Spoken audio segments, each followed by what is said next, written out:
Hello everyone, welcome back to my channel Science Square and this is Ankita.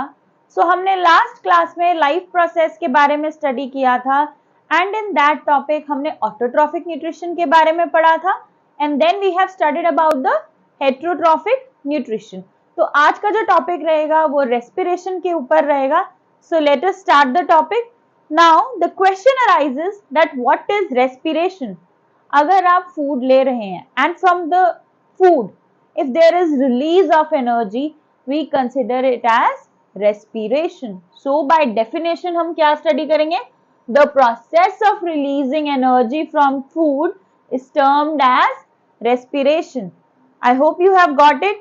फिर एक example भी ले लेते हैं साथ में. Let us consider a patient. Let's say एक patient है and उसको suddenly हमें hospitalize करना पड़ा क्योंकि जो वो पेशेंट है वो सॉलिड फूड नहीं ले रहा है, तो उसकी बॉडी में एनर्जी नहीं है. ही और she is not able to stand properly. तो डॉक्टर्स क्या करते हैं, उसको ग्लूकोज चढ़ाते हैं. यस और नो? तो ग्लूकोज चढ़ा रहे हैं तो वी से glucose is a form of energy. Glucose indirectly हमारे बॉडी में एनर्जी प्रोवाइड करता है. तो बेस्ट सोर्स ऑफ एनर्जी हम क्या कहेंगे? Glucose. So we can say that glucose is the best source of energy. Further अगर हम बात करें under the respiration topic, we will talk about the breathing and respiration. In your board exam generally in 2 mark question respiration और breathing में differentiation आती है कि आपको डिफरेंस करना है इन दोनों में.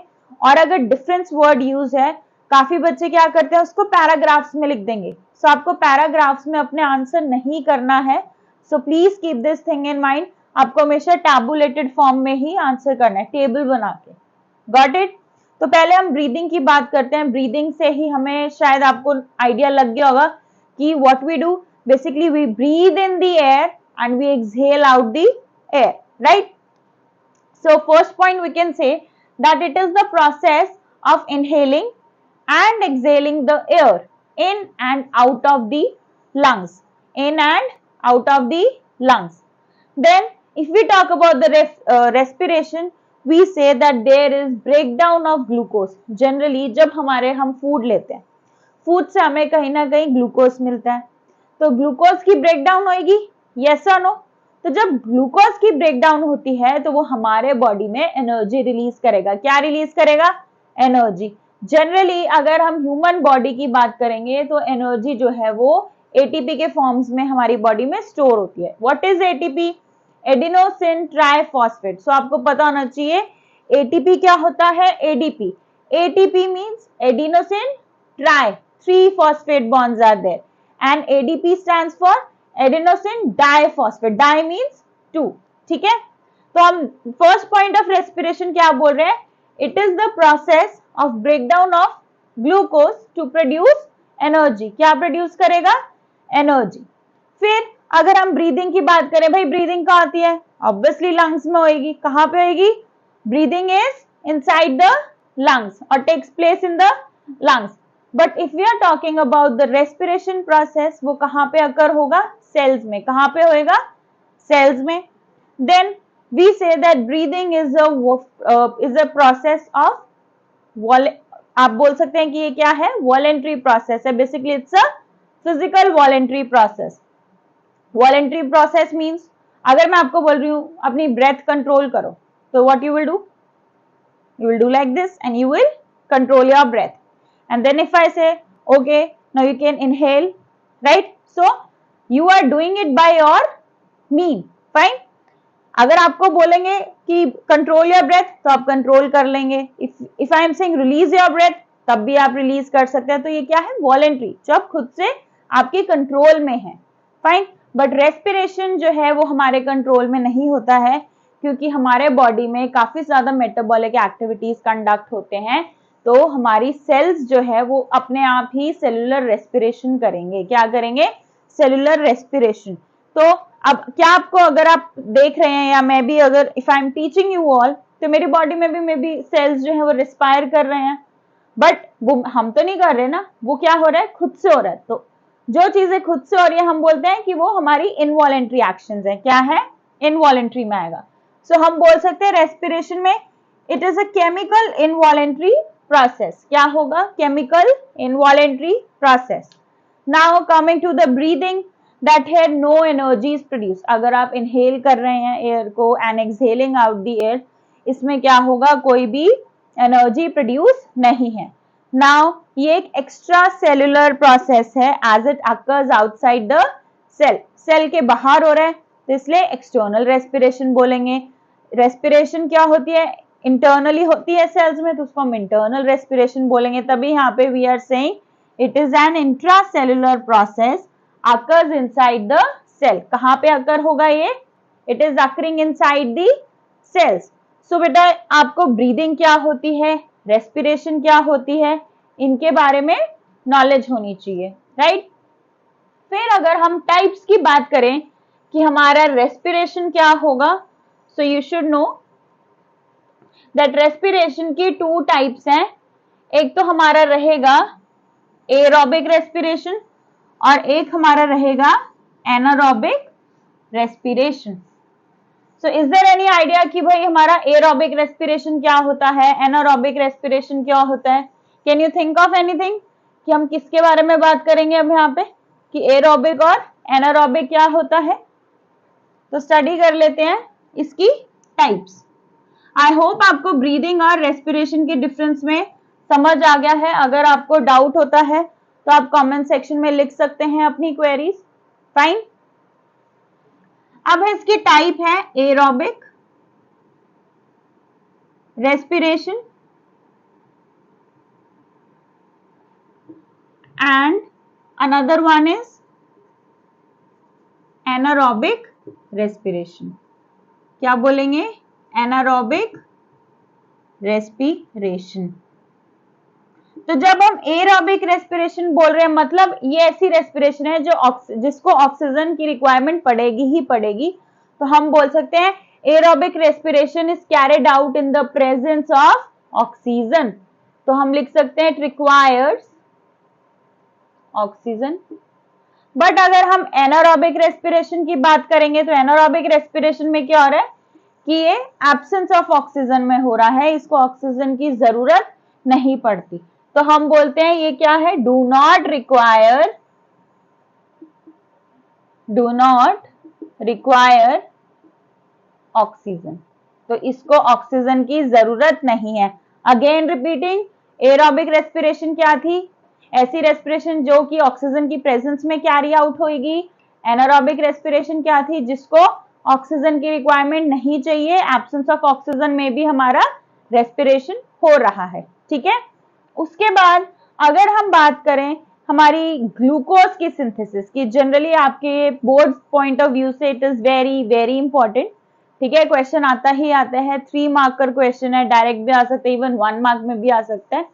ठीक है, तो हम देखते हैं कि इसमें ग्लूकोज की सिंथेसिस कैसे होती है। ठीक है, तो देखो ग्लूकोज का केमिकल फॉर्मूला क्या होगा?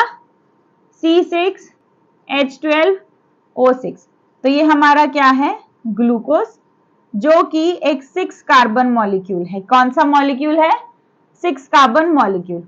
तो ग्लूकोज की सिंथेसिस जनरली कहां पे होगी? साइटोप्लाज्म में होगी। कहां पे होगी बेटा? It will occur in the cytoplasm of the cell. तो ये आप लिख सकते हैं कि ये कहां पे होगी? साइटोप्लाज्म में। कहां पे होगी? साइटोप्लाज्म में।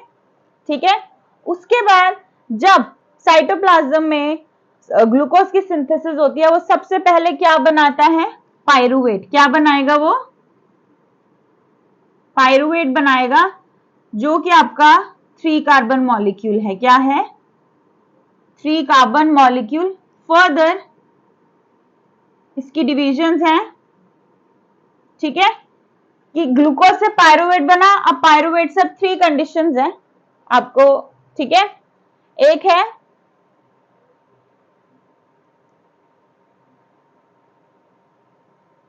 एक आप लिखो एब्सेंस ऑफ ऑक्सीजन। क्या लिखेंगे एक हम? Absence of oxygen. Absence of oxygen. अगर ऑक्सीजन नहीं प्रेजेंट तो हम ईस्ट में बोल लेते हैं, ईस्ट में ऑक्सीजन की जरूरत नहीं है। फिर आप ले लो lack of oxygen. Lack of oxygen की जब हम बात करते हैं तो मतलब आप मसल सेल्स में बात कर लें कि मसल सेल्स में ऑक्सीजन जाती तो है बट बहुत कम मात्रा में। फिर हम बोलते हैं प्रेजेंस ऑफ ऑक्सीजन, जहां ऑक्सीजन प्रेजेंस है तो वो कहां पे होगी आपकी माइटोकॉन्ड्रिया में। कहां पे होगी? माइटोकॉन्ड्रिया। आई होप कि आपको पता है कि माइटोकॉन्ड्रिया क्या होता है। माइटोकॉन्ड्रिया आपने 9th क्लास में भी पढ़ा है, 8th में भी पढ़ा है। माइटोकॉन्ड्रिया क्या रहेगा हमारा?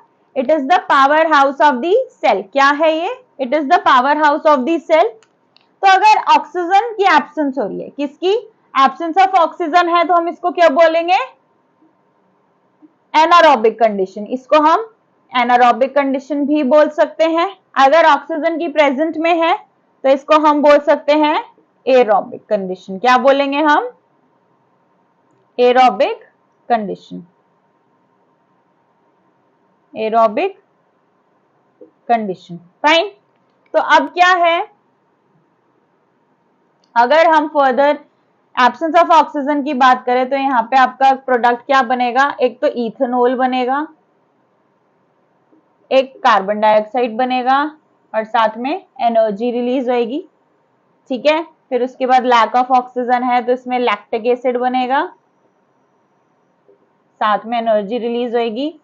इसमें अगर ऑक्सीजन प्रेजेंट है या फिर हम बोल सकते हैं एरोबिक कंडीशंस हैं तो यहाँ पे आपका देखो वाटर बनेगा, CO2 बनेगा और साथ में एनर्जी। तो अब आपको ध्यान देखना है कि तीनों ही टाइप में हमारी रिलीज ऑफ एनर्जी हो रही है। क्या हो रही है? Release of energy. Again saying ये पेपर में क्वेश्चन बहुत फ्रीक्वेंट है, एटलीस्ट 90% चांसेस हैं कि आपके बोर्ड पॉइंट ऑफ व्यू से ये क्वेश्चन आता ही आता है। ठीक है। तो पहले है अगर ऑक्सीजन एब्सेंट है, ऑक्सीजन नहीं है, जिसे हम बोलते हैं एनारोबिक कंडीशन। फाइन।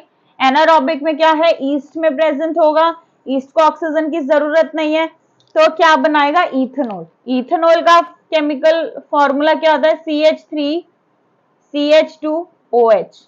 ठीक है। अभी फिलहाल आप याद करें, जब हम chapter 4 carbon and its compound करेंगे उसमें आई विल टेल यू कि इथेनॉल आपका बनता कैसे है। ठीक है। CO2 is a carbon dioxide and this stands for energy. भाई ये क्या है हमारा? एनर्जी रहेगा।